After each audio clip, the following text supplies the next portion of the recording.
acting profession acquired Donald Sinden by accident. He'd intended to be an architect and served his full apprenticeship as a carpenter and joiner before fortune, by way of a telephone call, reshaped his lot. As an actor, he's continually forging new paths for himself in the cinema, television and the theatre. But his roots are still deep in the little village of Ditchling, where he grew up.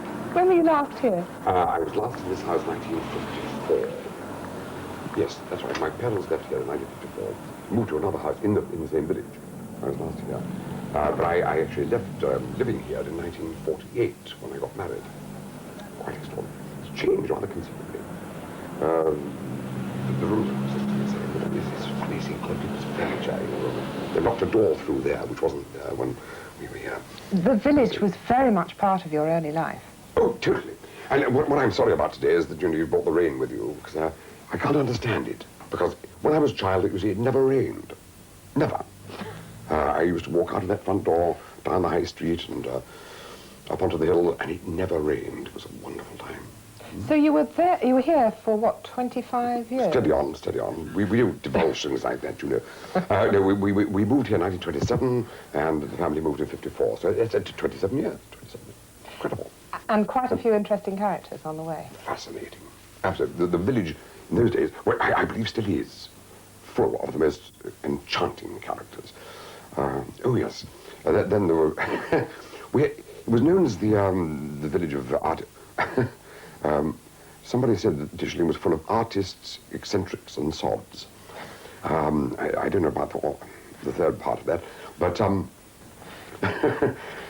we had sculptors and painters and writers living in the village, and one accepted these people. One used to bump into them walking down the high street and think they were perfect. I thought that's what people in the world were like. You see, it wasn't until I left the village that I discovered that very few people were as eccentric as those people. One of Edward Johnston, famous as a calligrapher and typographer, a wonderful character. I always remember I wish I could illustrate it for you. I can't start walking about. But his brother suffered from curvature of the spine, and so his face was parallel over the ground as he walked, and making some effort to keep himself upright, his arms used to hang out behind him like a pair of scythes. You see, trying to look up. Extraordinary. I love these people.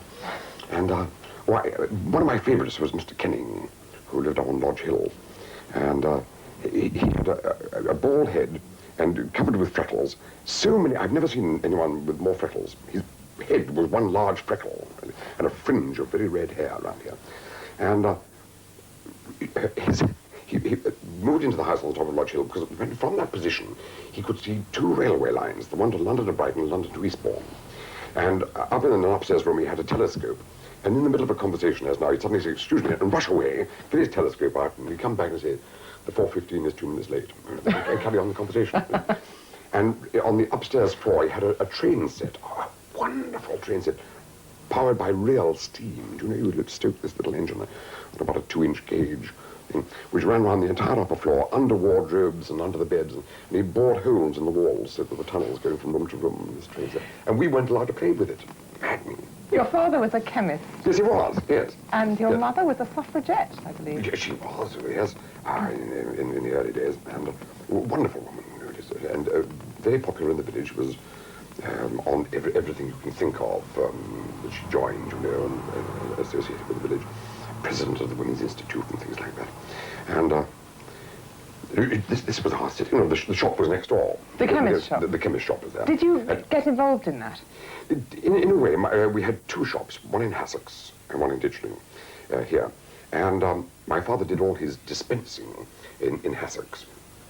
But people would bring their prescriptions into the shop here. My mother would telephone, wonderful old telephone under the stairs, one of those that you had a separate earpiece. And she used to telephone the prescriptions through to my father in Hassocks, who would then make them up. But the conversation, of course, as on the prescription, was in Latin, you see. And my memory of my parents is continually conversing in Latin. The phone would ring and this extraordinary stream of words would come out, which I'd never heard of before. They even had a code for the prices, didn't they? They did. Yes, my father found a word, antim-sulf. And it means something. I want to know what it means, antim-sulf. And it's the only word in the English language with 10 letters that aren't repeated. A-N-T-I and antim, yes. And then to add YZ onto the end, antim self YZ, was 1 to 12. So the prices were marked on things with A stroke M, which was 1 and 5 pence on.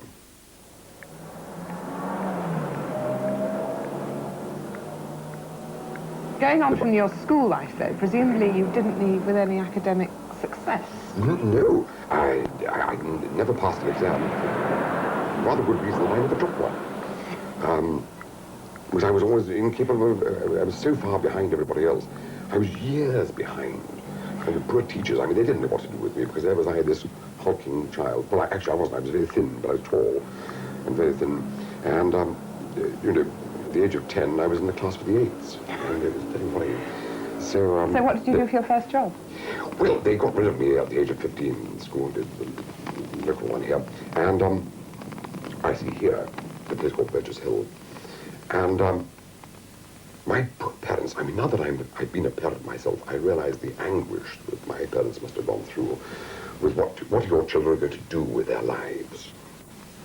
And there was this chump unable to do anything at all. I couldn't play games. I was always excused games at school because of the asthma, so I never did anything like that.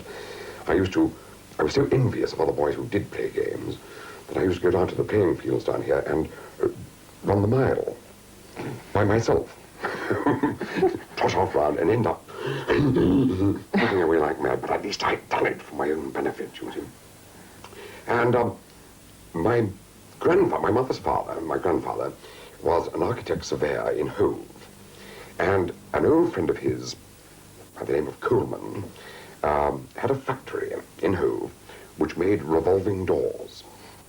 And my mother got in touch with Mr. Coleman and said, could they find a job for this chap with no qualifications whatsoever? And they said, well, the only vacancy they had at that given moment was as an apprentice joiner. So I was asked if I'd like to do this, and I said, yes, fine, lovely, I've jolly well. I mean, whatever if they'd said it was sweeping up after the horses, I would have had to have done it, because I was no good at anything else. You're trying to wind up, aren't you? No, I'm not. Are they giving you the thing like that? No, they're not. Yes. I was going to say, talking about that, Yes. is that since reading that in your book, I've never been able to look at a revolving door in the same way since. Yeah, it was great fun. So I joined this firm in 1939, with a 5-year apprenticeship. And indentures were signed by my father and myself. And the first year I got 6 shillings and 6 pence a week, which is what, how many p's is that? 35p. Not a lot. A week. The second year, 7 and 6 pence a week. The third year, 8 and 6 pence a week. Fourth year, 5 and 9 and 10, up to 10 and 6 pence a week, which is not exactly a lot of money, especially as I had to travel from Ditchling into Hove to do it. And I was never any good at getting up in the morning, and I had to be there in the factory at 8. And my poor mother, oh dear, she always was the one best at getting up in the morning, so she got up and tried to get me up. And I'd get out of the house, and the lovely thing, the bus used to pass this window down to the corner of the crossroads and turn right, and that's where the bus stop was. And I used to wait until it passed the door, run through the churchyard, which was a shortcut, and catch it the other side, just like, oh, yeah, done it for the microphone again. So you... Into the factory. And, oh, yes, I spent 5 years, you see, as an apprentice joiner. You fulfilled it, so you are qualified.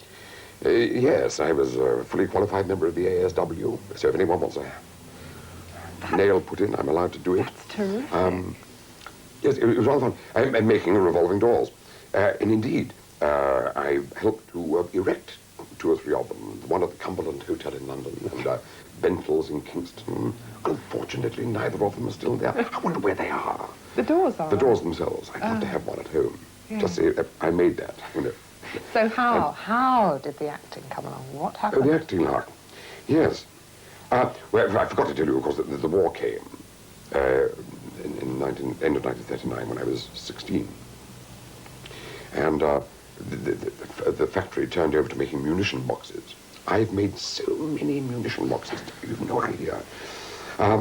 They tried their hand at building boats, but 2 of them sank. And so they were called off that contract. They made other things instead. But my sister, who still lives in the village, she's the clever one of the family. I mean, she went on and got a degree at university and all that sort of thing. And she is a teacher of mime. She is a mime and teaches mime. And my brother, he's Leon Sinden, he's now an actor, and he indeed became an actor before I. The two of them were besotted about the theatre. In the Theatre Royal in Brighton was a repertory company, and they used to go in almost every week to see these plays. But not me. I didn't want to know about that. What was I doing with my life at that time? Nothing. Wheezing. Just wheezing.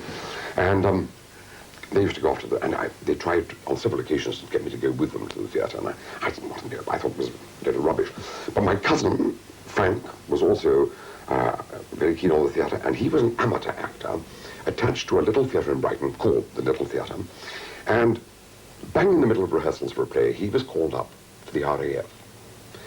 And I'm sorry to tell you that he was killed 2 years later. And he telephoned me, and he said, would I take on his part in this amateur production? And I said, you got the wrong chap. I said, you mock my brother. And he said, no. He said, you're the right age. He and I were the same age. And I said, well, what do I have to do? And he said, well, it's terribly easy. All you do is learn some lines and go on and say them. I said, really? Is that all it's rubbish, isn't it? So I did. I learned a few lines and went on and played them. A play called A Modern Aspasia. There's a title of a play for you, written by Hamilton Fyfe, one-time editor of the Daily Mail. And this play happened to be seen, what about this for luck, by a man called Charles F. Smith, one of the great unsung heroes of the British theatre, who, the war had just started, remember, and he was distressed by the way ENSA was being run. So he was a man of means, and he started his own localized ENSA, which he called MISA, the Mobile Entertainment of the Southern Area. And they were the headquarters in the Theatre Royal Brighton, and their area covered Kent, Sussex, Hampshire, and a bit of Surrey. And he saw this play that I was in, the amateur play, and said, would I join his company? Oh, incredible. I thought it was because I was a genius, of course. But I didn't realize, because of the war, he couldn't get anybody else, you see. And, but I was still numbered with being a joiner by day. And it coincided with my going for my medical, which was a naval medical at the time, and being turned down because of the asthma. And I joined his company, and it qualified as grade 3 war work. So I was a joiner by day and an actor by night. Didn't you have rather a frightening experience in a minefield? That was in Sussex. Yeah, well, that was near Dover. You're so right. With these people, well, it was rather lovely.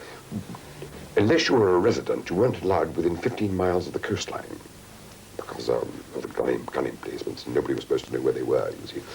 And on one occasion, we were sent out to somewhere near Pevensey to play to an army encampment. And we arrived much too early. Something had been going on that day.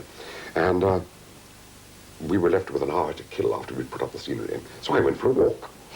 And I hadn't been allowed to walk on the coast for 3 years. And I walked down the sands to the sea, and it was wonderful. Oh, wonderful to actually just be in the sea. And suddenly I had a stentorian voice behind me saying, stand still! And I started to say, don't move! And I thought I was going to be shot. What's happened, you see? And he said, wait where you are. So I did. And he went off, and he came back with a map. And I walked into the middle of a minefield. All the sandy beach was mined, you see. And for some extraordinary bit of luck, I'd actually walked down and missed the mines. But he came back with a map of where they were. And he said, now, turn round. Take 3 steps toward... That's enough. Turn left. 1 step towards me. That's it. To your right. Stop. He led me back. Through a minefield. Oh, dear me, that was a nasty moment. After the war, you went into weekly rep. One of the sad things that it doesn't really exist anymore for young actors, but it did exist for you. The weekly rep, yes, it was, mind you, just before my time, there were twice weekly reps. People used to do 2 plays in 1 week. That was murder. But mine was a weekly rep in Leicester. I missed out a little bit here because coming to the end of the war, you see, 1945, as it was in the East, I was by now qualified to be a joiner, but I'd enjoyed being a wartime actor. But Charles Smith didn't feel qualified to say to me that I should become a full-time, peacetime actor. And so he was a great friend of James Agate, who was the critic of the Sunday Times at the time. And he got Agate to come and see some performances I was giving with Misa. And it was left to Agate to make the final decision. Should this young man be an actor or a joiner? And having seen some performances, he then gave me an audition. He thrust a volume of Shakespeare into my hands and opened at Buckingham's farewell speech from Henry VIII. And you know, I'd never read a word of Shakespeare before that moment. My ignorance was astonishing. Oh dear, oh awful. And I read this speech, and there was a long, long pause, and Agate said, well, he said, it's an interpretation. It's the wrong one, he said, but it's an interpretation. And he said, go ahead. He said, be an actor. Go on. So he said, but whatever happens, go into Shakespeare. He says, the only way to learn your job. So Sir Barry Jackson was about to take over the running of Stratford-on-Avon for the season of 1946. And Agate knew Barry Jackson, so did Charles Smith, and they both wrote off to him and said, would he give a job to this young fellow? Well, poor Barry Jackson, when you think about it in retrospect, what could he do with England's leading critic saying, employ this chap? So he did, he gave me a job for 1946. But this left me with about 9 months spare. And I went off to Leicester Rep, which was run by a man called Baxter Somerville, who also owned the Theatre Royal in Brighton. There was the connection, you see. And I'd been earning £10 a week with Misa, with Ensa, not with Misa. Because Misa I was paid 7 and 6 a performance. But with Ensa I got £10 a week. And I said to Baxter Somerville going to Leicester, he said, how much money do you want? And I said, well, I've been getting 10, and I was hoping for a little improvement. And he said, 6. And he used to wear horn spectacles, which always slipped down his nose. And he was continually doing that with his spectacles. And I said, I thought he didn't hear me. I said, 10, JB. And he said, 6. I said, no, 10. 6. So I went to Leicester for 6. Dear me, £6 a week. And I was sharing a dressing room with a young man who only just, it was his very first job. I mean, I'd been an actor for 4.5 years by then. And this was his first job, and he was leading man, and I was juvenile, which I resented slightly. And one day in the dressing room, he said, by God, he said, this is hard work, isn't it, for 15 quid a week? I said, how much? He said, 15. So I said, you know how much I'm getting? He said, I said, 6. I said, don't be damned silly. So on the Friday, we exchanged pay packets, and sure enough, he was getting 15, I was getting 6. And I complained bitterly about this to JB, and with the result that I was up to 8, but the other chap was down to 8.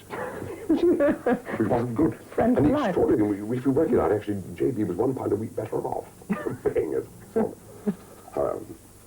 nonsense, isn't it? So there we are, weekly rep in Leicester. So I did 9 months of that, which was a wonderful experience. Wonderful, to do a new play every week. Now, is it? Because do you ever get any depth into it? No, none at all. Well, yes, of course you do. Yes, because one works even harder. It concentrates the mind marvelously when you've got little time to do it. But you see, you seem to spend so many hours actually learning. But of course it speeds up the learning. The longest part I played when I was 21 was Rochester in Jane Eyre at the age of 21. And that was the only time I ever timed myself learning a part. It took me 8 hours to learn the whole part. Not solidly, 2 hours a night for 4 nights. And we used to rehearse in the mornings and then do the play in the evenings. And the most astonishing thing is that we had every afternoon free. You made a very sentimental proposal at Stratford. How did we jump back again. Ah, yes. Well, in 1947, we had an influx of new blood into the company, by which time I was an old hand. I spent a year there, you see. And we rehearsed in London for 1947 season. And I came into the room, and all the newcomers were there, all looking very smart. We old hands were wearing our sweaters and jeans, you know. All the newcomers were wearing their best suits, you see. And I looked around, and there were one of the girls there, and I thought, it's all nice. And I said, we had to put our names down for lunch, that's right. And I said, what is your name? And she said, Diana Marley. And I wrote Diana, M-A-R-N-E-Y. And she said, no, Marnie. I said, well, that's what I've written. And she said, no, Marnie. And I said, look, I'm terribly sorry, M-A-R-N-E-Y. She said, you don't know how to pronounce M-A-H-O-N-Y. And apparently the way the Irish pronounce M-A-H-O-N-Y is, I can't quite say it, Marnie. And I thought, I'd rather like this. And so when we got to Stratford, I rather attached myself to this attractive girl.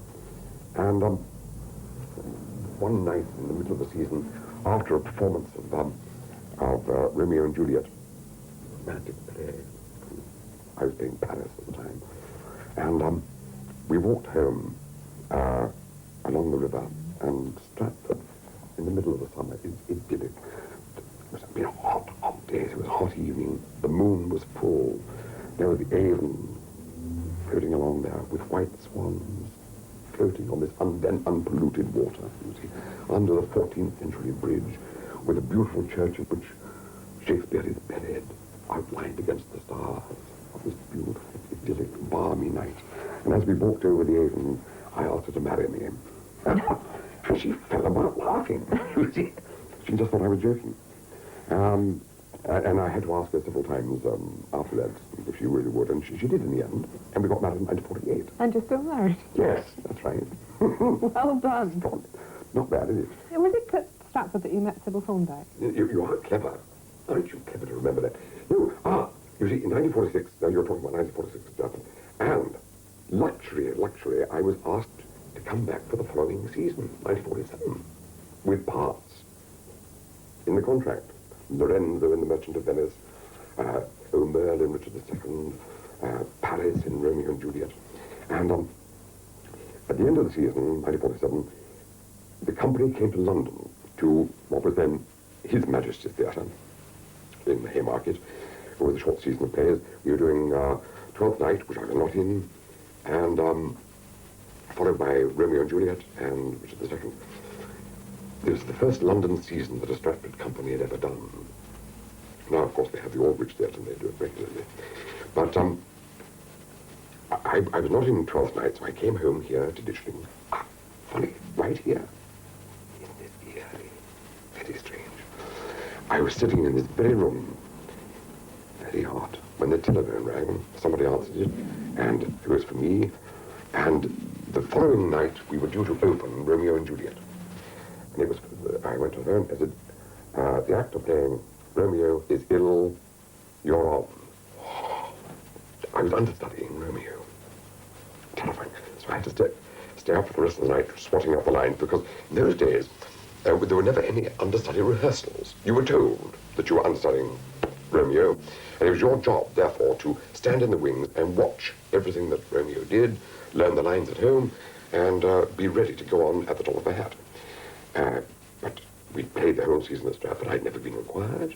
So I'd rather put it out of my mind, and suddenly here we are in London, and I've got to play it. So I quickly had to look through the lines, caught the train the next morning up to town, for there was going to be rehearsals called, and to my horror, I discovered that there's a lot of fencing goes on in Romeo.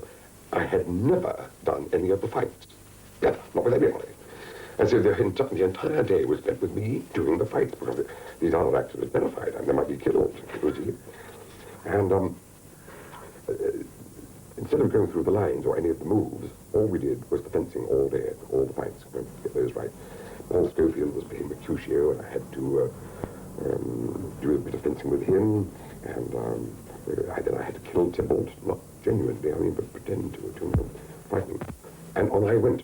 And I played for the rest of the run in London. And one of the performances was seen by Sybil Thorndike. You're quite right, aren't you? Clever. You are clever. I've read your book. Not just a pretty face, really. And she came to see it and paid me the enormous compliment, this young, unknown understudy playing, of coming to the dressing room afterwards. And she can't have meant it, but she actually said, you're the best Romeo I've ever seen. I mean, this is a lovely thing to say, and what a charming delight. She was like that, a wonderful person. And the lovely thing is, and for the rest of her life, whenever we met, she always used to hug me and say, and call me my Romeo.